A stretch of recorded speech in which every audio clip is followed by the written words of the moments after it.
देहरादून में नियुक्ति पत्र वितरण समारोह का आयोजन, सीएम धामी ने लिया कार्यक्रम में हिस्सा। 126 अभ्यर्थियों को बांटे गए नियुक्ति पत्र।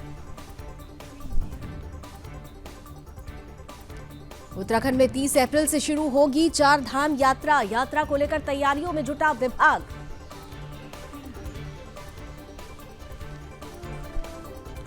उत्तराखंड के खिलाड़ियों को सीएम धामी की बड़ी सौगात। प्रदेश के खिलाड़ियों को आगामी खेलों की तैयारी कराएगी धामी सरकार।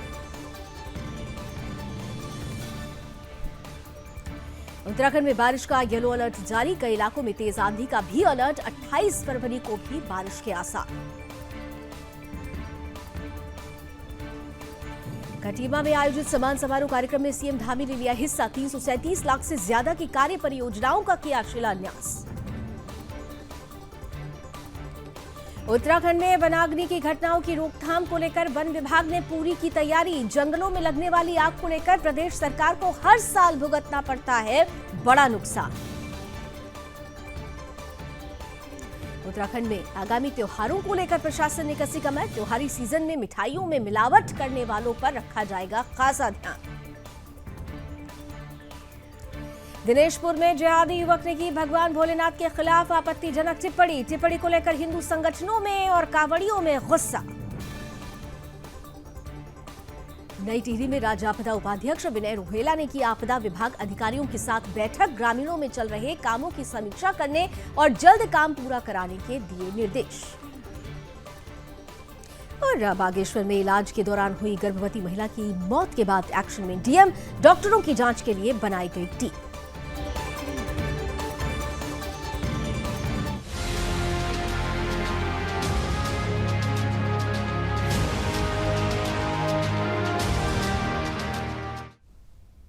नमस्कार, अपना उत्तराखंड देख रहे हैं आप। आपके साथ मैं हूं लावनी विनीत। आइए बुलेटिन की शुरुआत करते हैं और सबसे पहले बात कर लेते हैं देहरादून की, जहां पर नियुक्ति पत्र बांटे गए हैं। अब नियुक्ति पत्र वितरण समारोह था तो यहां पर मुख्यमंत्री की भी मौजूदगी थी। मुख्यमंत्री पुष्कर सिंह धामी के साथ पर्यटन मंत्री सतपाल महाराज और सैनिक कल्याण मंत्री गणेश जोशी भी इस अवसर पर उपस्थित थे। इस दौरान 126 कैंडिडेट्स को नियुक्ति पत्र सौंपे गए।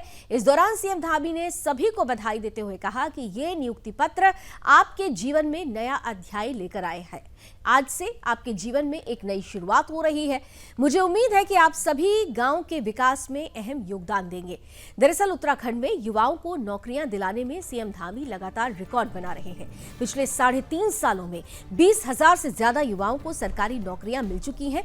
इतना ही नहीं, 2023 में तो धामी सरकार ने प्रदेश में सबसे ज्यादा नौकरियां देने वाली सरकार का भी रिकॉर्ड बना लिया था। तो इस तरीके से लगातार युवाओं के विकास के लिए, युवाओं के माध्यम से राज्य के विकास के लिए धामी सरकार निरंतर सतत अपने काम को आगे बढ़ा रही है और इसी के तहत नियुक्ति पत्र की बौछार भी की गई है। 126 युवाओं को नियुक्ति पत्र बांटे गए।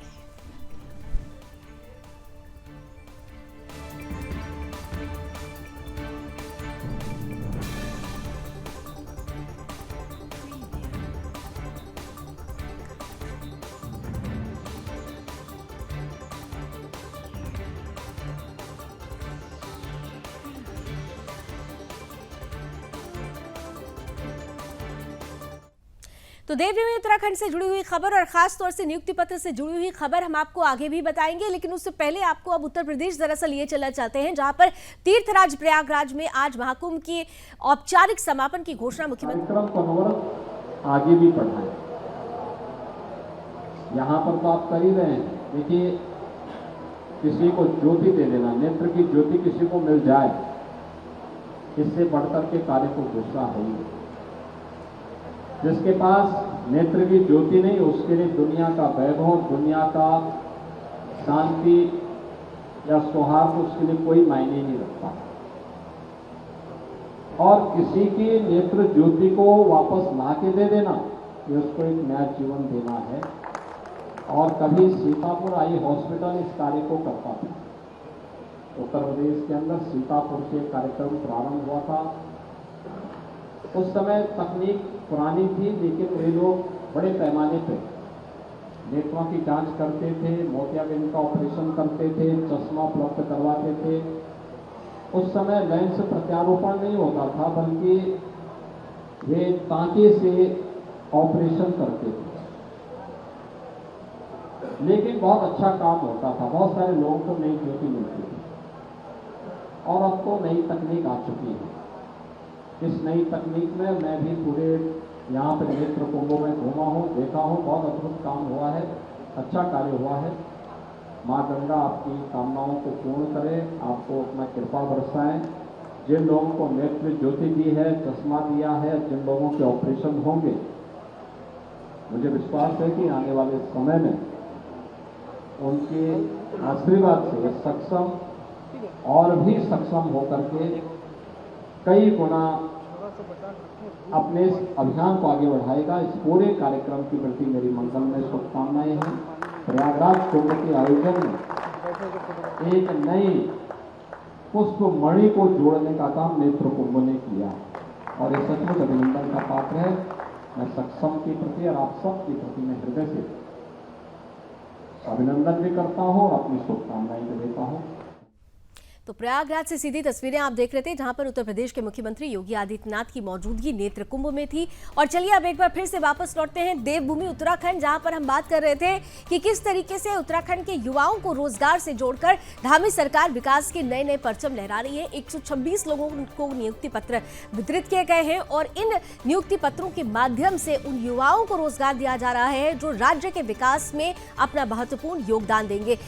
धामी सरकार की अकेले बात की जाए तो धामी सरकार सबसे ज्यादा नौकरियां देने वाली सरकार बन चुकी है। उन्होंने एक नया रिकॉर्ड बना दिया है और ऐसे में खुशहाल युवा और खुशहाल राज्य की कामना करते हुए धामी सरकार लगातार आगे बढ़ रही है।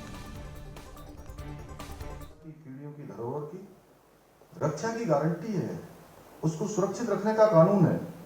अब कोई भी बाहर से आकर हमारी जमीनों को हड़प नहीं सकेगा और विकास भी ऐसा होगा जिसमें उत्तराखंड वासियों की भागीदारी सुनिश्चित होगी और हमारी अस्मिता भी सुरक्षित रहेगी। राज्य का जो मूल अस्तित्व है वो भी बना रहेगा। आप सभी ग्राम पंचायत विकास अधिकारियों को भी इसमें अपनी बहुत अहम भूमिका निभानी होगी। आपको सुनिश्चित करना होगा कि गांव में इस कानून की सही जानकारी पहुंचे, लोग अपनी भूमि को समझदारी से संभालें और गलत तत्वों के बहकावे में ना आए। गांव की खुशहाली आपकी नीतियों, आपके परिश्रम, आपके प्रयासों में निर्भर होगी। मेरी आप सभी से अपेक्षा है कि आप सभी इस जिम्मेदारी को केवल एक नौकरी के रूप में न लेकर जीवन के एक मिशन के रूप में जी लेंगे। मैं आपको विश्वास दिलाता हूं, गांवों का समग्र विकास सुनिश्चित करने के इस मिशन में हमारी सरकार हर स्तर पर आपके साथ है। आपको भरोसा होगा ना, जो हम लोग कहते हैं वो करेंगे। तो बताइए, आप सभी तैयार हैं ना? बिल्कुल तैयार हैं? ईमानदारी से काम करेंगे ना सब लोग? गांव का विकास सुनिश्चित करेंगे? चलिए, आप सबका ये जोश देखकर, ये उत्साह देखकर मुझे पूरा विश्वास हो गया है कि आप सभी न केवल ईमानदारी से काम करेंगे।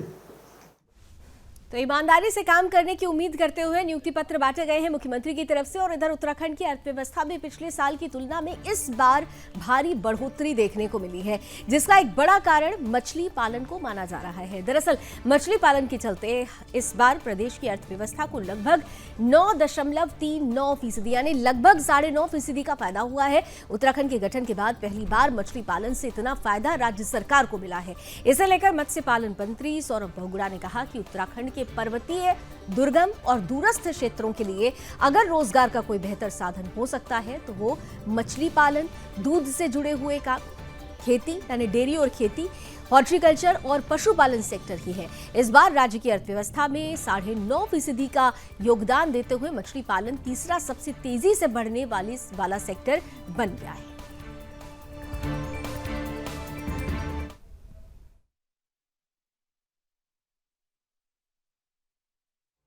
नहीं, देखिए, मैं सबसे पहले मुख्यमंत्री जी का और वित्त मंत्री जी का बहुत बहुत धन्यवाद कर रहा हूँ कि उन्होंने पर्वतीय क्षेत्रों की समस्या समझते हुए, और जो मैंने 2022 में जब ये पद ग्रहण किया था, मैंने एक बात कही थी, उत्तराखंड के दुर्गम, दूरस्थ क्षेत्रों और पर्वतीय क्षेत्रों के लिए अगर रोज़गार कोई चीज़ उत्पन्न कर सकती है तो वो मत्स्य पालन, दुग्ध विकास, हमारा एग्रीकल्चर, हॉर्टिकल्चर और हमारा एनिमल हस्बेंड्री विभाग, ये बहुत अहम रोल प्ले करेंगे। और देखिए आज 3 साल बाद ये स्पष्ट हुआ है कि जीडीपी में जो कंट्रीब्यूशन है वो fisheries third fastest growing sector है एट 9.39%। लेकिन ये पॉसिबल भी तभी हो पाया जब मुख्यमंत्री जी ने और वित्त मंत्री जी ने लगातार मेरे विभागों को सपोर्ट किया है।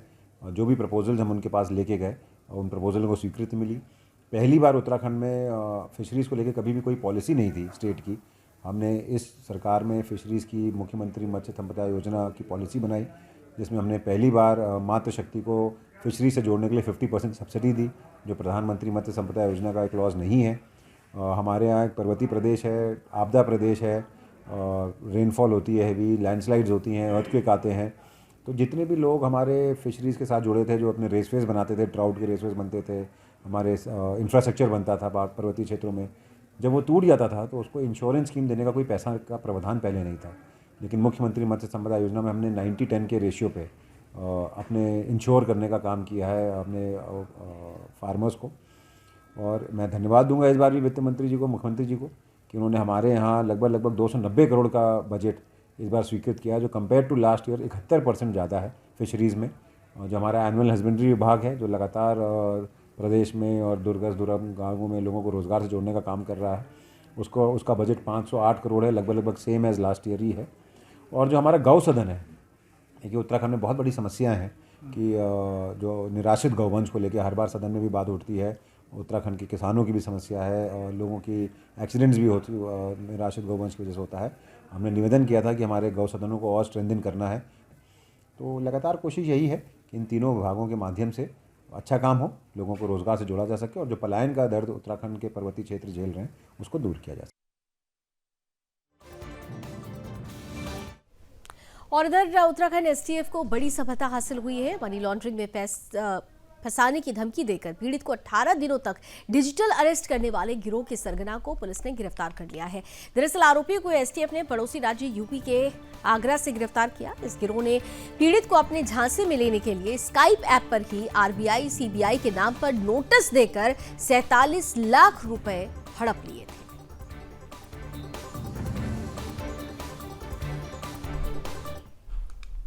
और आइए अब आगे बढ़ते हैं, नई टिहरी की बात करेंगे, जहां राज्य आपदा उपाध्यक्ष विनय रुहेला ने जिला कलेक्ट्रेट में आपदा से संबंधित अधिकारियों के साथ बैठक की है। इस बैठक में उन्होंने कई विभागों जैसे लोक निर्माण, बीआरओ, कृषि, शिक्षा, जल निगम, नगरपालिका के अधिकारियों को निर्देश दिए, जिसमें उन्होंने सभी अधिकारियों को प्रदेश के ग्रामीण इलाकों में जाकर विकास कार्यों का जायजा लेने और समय पर उन्हें पूरा कराने के निर्देश दिए। आपदा उपाध्यक्ष ने कहा कि 4 धाम यात्रा को लेकर आपदा प्रबंधन पूरी तरह से तैयार है। पेयजल, लोक निर्माण और सिंचाई विभागों ने 70 से 80% काम पूरा कर लिया है। बाकी बचा काम भी जल्द पूरा कर लिया जाएगा। जो अपना एक सीमांत गांव है गंगी, उसमें जो है बिजली की तार नहीं थी, मतलब लाइन नहीं थी, वहाँ विद्युत नहीं थी, वहाँ पर अब तक पहुँचा है। सीमांत गाँव में विकास की प्रक्रिया आगे बढ़े तो आपदा विभाग के दृष्टिकोण से जो कार्य है वो तो हो ही रहे, लेकिन राज्य सरकार माननीय मुख्यमंत्री जी और पूरी सरकार इस प्रति सचेत है कि सीमांत गाँव में विकास के आगे बढ़े। मैं आपको बताना चाहता हूँ कि पिछले सालों से इस साल अभी पलायन रुका है और लोग सीमांत गाँव के विकास की ओर सौम्य और सरकार भी और जनप्रतिनिधि भी अग्रसित हुए हैं। निश्चित तो विकास में तेजी आ रही है। और इसी के साथ आइए अब आगे बढ़ते हुए बात कर लेते हैं भारतीय जेलों में कैदियों की जिंदगी की, जो अक्सर अजनबी और कठिन समझी जाती है। उनके दिन की शुरुआत से लेकर रात तक हर पल एक नई चुनौती से उन्हें जूझना पड़ता है। ये लोग अपनी आज़ादी की उम्मीद में जीते हैं। हालांकि एक बेहतर जेल परिसर और उसमें मिलने वाली सुविधाएं इनकी मुसीबतों को काफी कम कर देती है। ऐसे में एक जेल है देहरादून की सुद्धोवाला जेल, जहां कैदियों को कई तरह की सुविधाएं दी रही हैं, जो न सिर्फ कैदियों के मानसिक स्वास्थ्य को बेहतर बना रही हैं, बल्कि उन्हें समाज की मुख्य धारा में फिर से लाने की दिशा में मदद कर रही हैं। विशेष रिपोर्ट आपके लिए।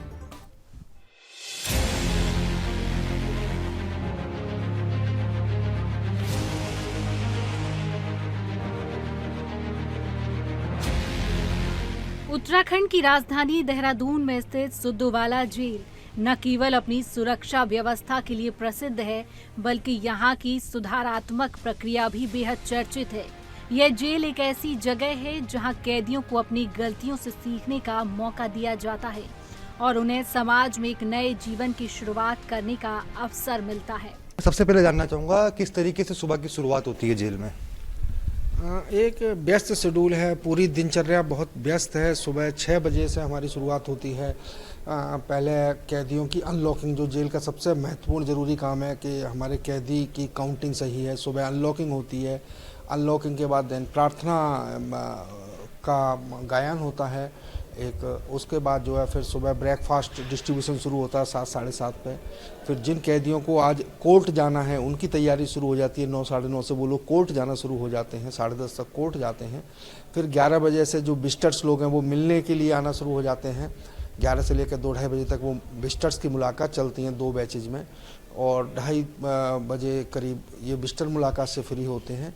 और 4:30 से फिर कोर्ट से वापसी शुरू हो जाती है प्रिजनर्स की, और करीब 6:30 से रिहाई शुरू हो जाती है, और 8 बजे तक फिर फाइनल काउंटिंग करके कैदी बंद होते हैं। तो ये पूरी सुबह से लेकर रात के 8 बजे तक की व्यस्त दिनचर्या है। सर अभी की अगर हम बात करते हैं तो जेल में कितने मौजूद यहाँ पे कैदी है, वो डेली की अगर रूटीन की बात करते हैं कितनों की लगभग रिहाई होती है और कितने लगभग नए कैदी जेल में आते हैं?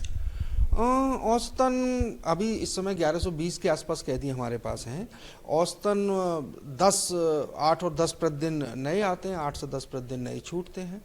एक ये है सर। मेडिकल को लेकर काफ़ी दिक्कत समस्या रहती थी पहले, फिल्मों में भी दिखा है कि जेल के अंदर मेडिकल को लेकर काफ़ी समस्या होती है। यहाँ पे हमने देखा हॉस्पिटल वगैरह भी है, तो क्या एक तरीके से सेटअप है उसका और क्या रूटीन है कैदियों के लिए?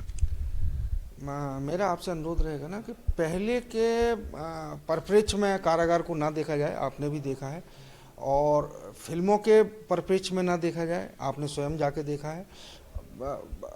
काफ़ी चेंजेज आए हैं। सरकार बहुत माननीय उच्चतम न्यायालय, माननीय न्यायालय और भारत सरकार, राज्य सरकार हर पल कुछ ना कुछ कैदियों की बेहतरियों के लिए हमेशा ही हमारे काम कर रहा है। हमारे यहाँ एक 18 बेडेड हॉस्पिटल है, 2 डॉक्टर्स हैं, 3 फार्मासिस्ट हैं, 24 घंटे एम्बुलेंस हैं, 2 एम्बुलेंस हैं, तो काफ़ी सुविधाएं हैं। हम एम्स तक इलाज कराते हैं, दूर हॉस्पिटल इलाज के लिए जाते हैं बंदी, तो सारे इलाज, even operation, even knee replacement, even कूल्हे का रिप्लेसमेंट, वो भी यहाँ जेल से कैदियों का होता रहता है। जेलों में कई तरह की सुविधाएं दी जा रही हैं, जो न सिर्फ कैदियों के मानसिक स्वास्थ्य को बेहतर बना रही हैं, बल्कि उन्हें समाज की मुख्य धारा में फिर से लाने की दिशा में भी मदद कर रही हैं। श्रमिक कार्य और रोजगार अवसर। सुद्दूवाला जेल में कैदियों के हुनर को पहचानते हुए जेल प्रशासन उनके हुनर के मुताबिक काम देता है। बहुत से कैदी यहाँ कालीन बनाते हैं, लकड़ी का काम करते हैं, तो कुछ कैदी सिलाई का काम भी करते हैं। महेंद्र पाल सिंह जी हैं जो जेल कर्मी हैं, अधिकतर यहाँ पे सभी लोगों पर नजर रखते हैं। मैं आपसे जानना चाहूँगा, कार्यशाला में हम खड़े हुए हैं, क्या क्या कार्य यहाँ पर करवाए जाते हैं, वह किस तरीके के कैदियों को जगह दी जाती है यहाँ पे काम करने की? अच्छा, यहाँ पर अधिकतम मतलब सजावता बंदी हैं और आजीवन कारागार की बंदी हैं, कुछ अंडर टाल भी हैं। तो यहाँ से बाहर का JBKC बाहर की मशीन है, कंपनी है जो कपड़े तैयार करके देती है, तो कॉन्ट्रैक्ट पे तैयार कराते हैं हम लोग। फिर गमला बनाए जाते हैं, ऑन डिमांड इनकी सप्लाई की जाती है और जेल से भी देते हैं हम लोग। और फर्नीचर का काम है, जैसे आप आगे चल के देखेंगे, बेड बनना है, सोफ़ा बनाए जाते हैं यहाँ पर। और विद्युत कार्य है, अंदर की बाहर की मोटर बैंड कराते हैं और अंदर को बिजली का भी काम होता है। कमले स्टैंड बनाए जाते हैं, और इधर ये मतलब उसका अलमारी वगैरह काम अभी चालू होने वाला है। और बाहर के ऑर्डर आते हैं, कुर्सी, बच्चों को कुर्सियाँ बनना, जो आप देखेंगे चल के कुर्सी बनाई जाती हैं। और ऑन डिमांड गमले स्टैंड वगैरह देख रहे हैं आप यहाँ पर, आगे दिखाई देंगे आपके लिए।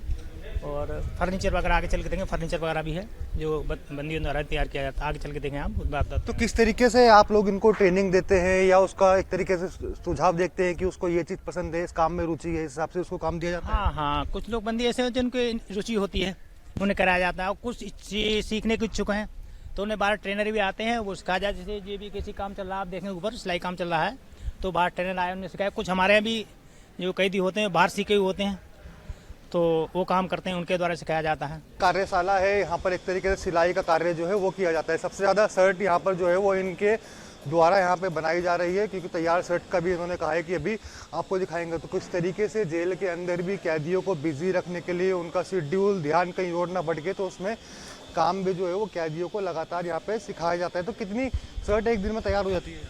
कि लगभग 200 के लगभग तैयार कर देते हैं लोग, उसके इसकी क्वालिटी के ऊपर। किस ढंग की शर्ट है वो देखना पड़ता है। आइए दिखाते हैं आपके लिए आगे। तो इसमें अगर हम दिहाड़ी की भी बात करते हैं तो क्या कुछ मेहताना इन लोगों को मिलता है? इन्हें गवर्नमेंट की तरफ से होता है, जो गवर्नमेंट इनके लिए वो करती है, और बाकी अधिकतम जेल साहब बता पाएंगे किस हिसाब से क्या होगा। तो बिल्कुल देखिए, सिलाई सेंटर कार्यशाला में हम यहाँ मौजूद है, जहाँ पर जो जेल में बंद कैदी है उनके द्वारा इस तरीके की जो है वो शर्ट जो है वो तैयार करी जाती है। खान पान की बेहतर सुविधा,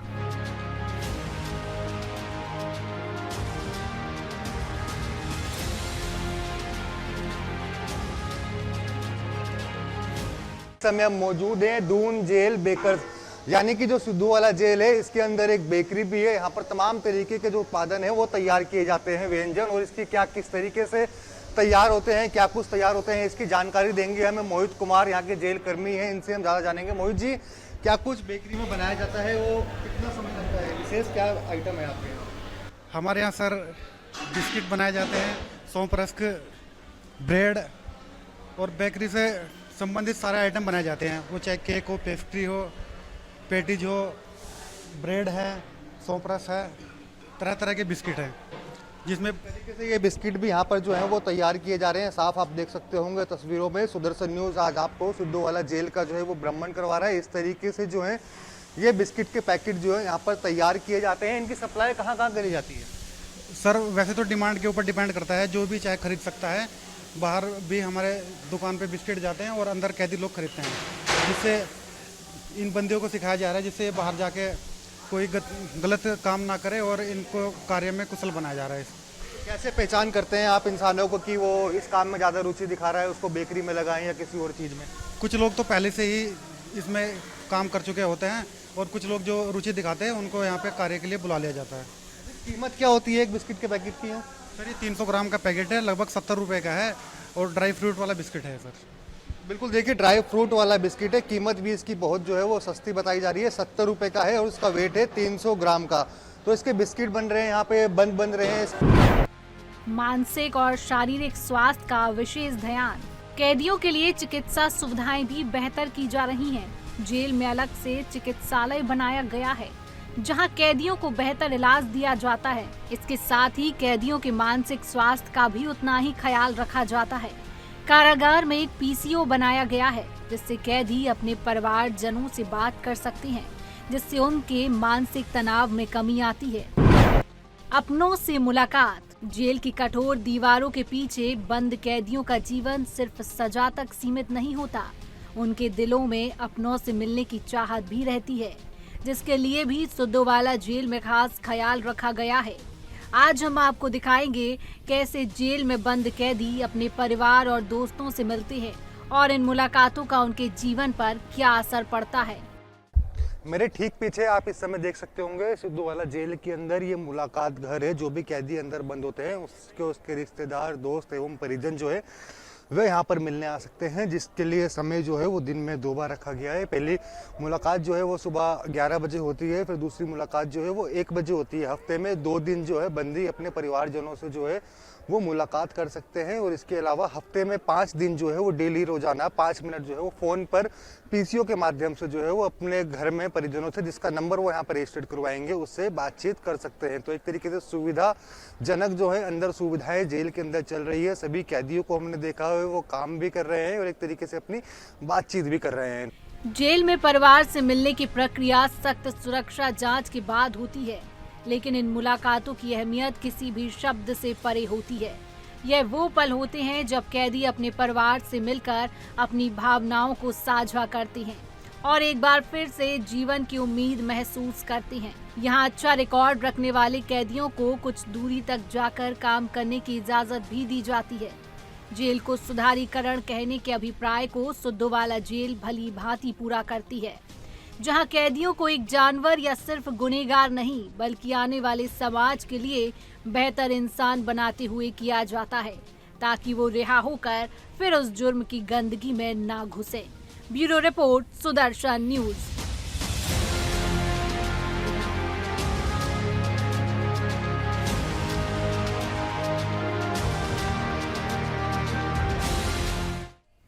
तो तो कैदियों के लिए समाज से जुड़ने की एक नई उम्मीद लेकर आया सुद्धोवाला जेल। चलिए इसी के साथ आगे बढ़ते हैं और बात कर लेते हैं वनाग्नि की घटनाओं की, जिसके रोकथाम को लेकर वन विभाग ने अपनी तैयारियां पूरी कर दी हैं।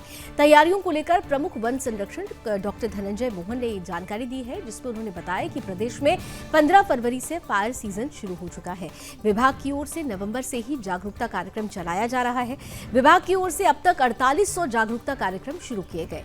इसके अलावा जंगलों में लगने वाली आग की रोकथाम को लेकर 1438 टू स्टेशन भी बनाए गए हैं। साथ ही विभाग में स्टाफ भर्ती की प्रक्रिया पूरी कर ली गई है। साथ ही विभाग की ओर से इसे लेकर नया ऐप भी तैयार किया गया है, जिसमें 6500 कर्मचारियों ने रजिस्ट्रेशन भी कर लिया है, जिससे रिस्पांस टाइम को कम करने में मदद मिल रही है।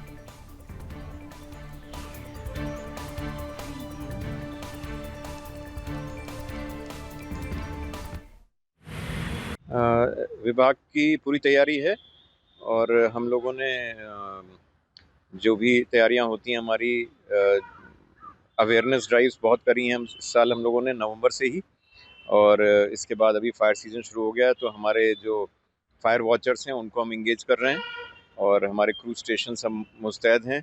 1438 क्रूज स्टेशन हैं हमारे पास, और इस साल हमारे पास जो हमारे रेगुलर स्टाफ हैं वो भी उसकी वैकेंसी लगभग पूरी भर गई हैं।